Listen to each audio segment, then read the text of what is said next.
Bonjour et bienvenue sur j'aicompris.com. Alors un exercice très classique sur les fonctions paires et impaires. On vous demande de démontrer que cette fonction est paire, puis que celle-ci est impaire. Donc maintenant, comme d'habitude, appuyez sur pause, essayez de faire tout seul cet exercice et on se retrouve juste après pour la correction. Donc allons-y, corrigeons cet exercice. Quand on veut montrer qu'une fonction est paire ou impaire, on commence par calculer f de moins x. Et si on tombe sur f de x, ça veut dire que la fonction est paire. Si on tombe sur moins f de x, ça veut dire que la fonction est impaire. Et sinon, ça veut dire qu'elle n'est ni paire ni impaire. Donc allons-y, corrigeons la question 1. On nous demande de montrer que la fonction f qui est ici est paire. Et bien donc on va calculer f de moins x. Donc j'y vais, je calcule f de moins x. Alors comment on fait pour calculer f de moins x? Eh bien partout dans f, on va remplacer x par moins x. Donc à chaque fois que j'ai du x, je vais le remplacer par moins x. Donc ça fait 5, et là je vais mettre donc moins x au carré, moins, ici le x, je le remplace par moins x à la puissance 4, et il me reste plus 1. Et maintenant, il n'y a plus qu'à arranger. Alors, si vous n'êtes pas à l'aise, moins x au carré, ça veut dire quoi? Comme c'est un carré, ça veut dire fois lui-même. Donc ça veut dire moins x que multiplie moins x moins fois moins, ça fait plus, x fois x, ça fait x au carré. Donc ici, on a pile moins x au carré, et bien ça fait x au carré. Donc ici, on a égale 5x au carré. Et maintenant, on va regarder combien vaut moins x à la puissance 4.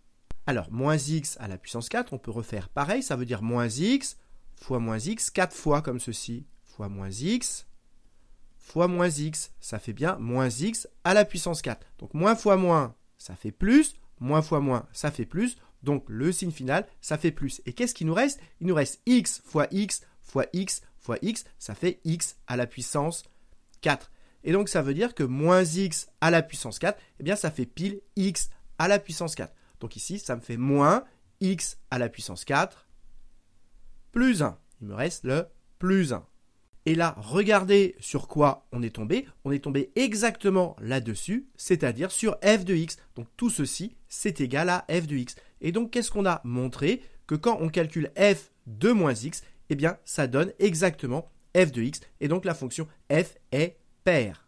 Et pour être tout à fait rigoureux, il faut bien comprendre que ce calcul, il doit être valable quel que soit x appartenant au domaine de définition, c'est-à-dire ici à R. Et donc ici, il faut rajouter devant que ce calcul, on peut le faire, il est valable pour tout x réel. C'est important de le rajouter devant. Et pourquoi c'est intéressant de savoir qu'une fonction est paire? Eh bien parce qu'on sait que sa courbe est symétrique par rapport à l'axe des ordonnées et on va tout de suite le vérifier.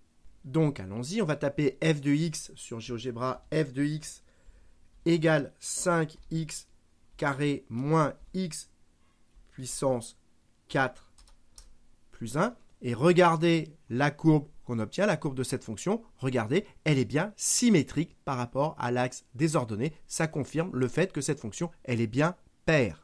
Alors, si vous venez de comprendre comment il fallait faire, ce que je vous propose maintenant, c'est d'appuyer sur pause, essayez tout seul de démontrer que cette fonction-là, cette fois-ci, est impaire, et on se retrouve juste après pour la suite de la correction. Donc, allons-y, toujours pareil, pour montrer que cette fonction-là est impaire, eh bien, on va calculer non pas f de moins x, comme elle s'appelle g, on va calculer g de moins x. On va calculer g de moins x, et n'oubliez pas que ce calcul, il doit être valable pour tout x réel du domaine de définition. Et comment on fait pour calculer g de moins x? Eh bien, partout on a du x, on va mettre du moins x. Et donc, qu'est-ce que ça va donner? Ça va faire 4, je remplace x par moins x, moins, et là pareil, je remplace x par moins x. Donc, j'oublie pas les parenthèses, ça fait moins x au cube. Et maintenant, il n'y a plus qu'à arranger. 4 fois moins, eh bien ici, ça fait donc moins devant, ça fait moins 4x.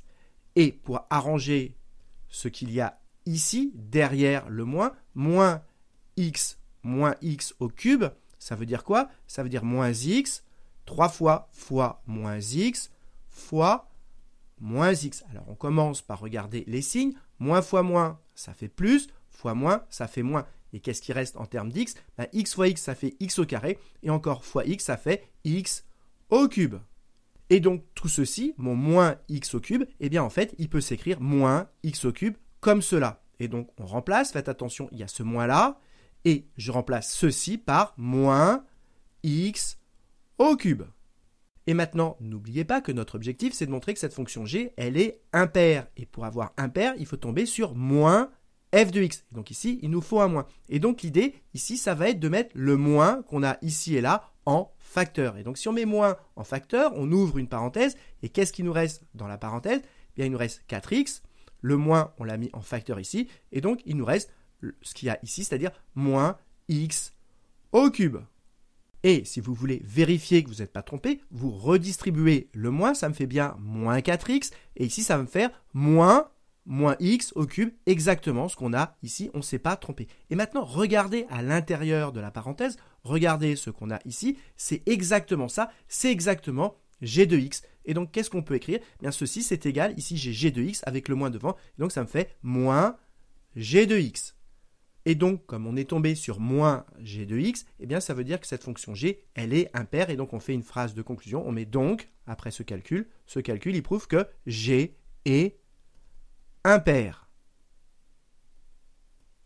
Et au premier calcul, j'avais oublié de faire une phrase de conclusion. Ce calcul, il prouve que f est pair. J'avais oublié de l'écrire. Dernière chose que je voudrais rajouter, quel est l'intérêt de savoir que la fonction g est impaire? Vous devez savoir que quand une fonction est impaire, eh bien sa courbe est symétrique par rapport à l'origine. C'est ce qu'on va vérifier tout de suite.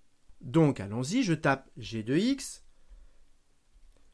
égale 4x, 4 fois x, moins x au cube, x puissance 3.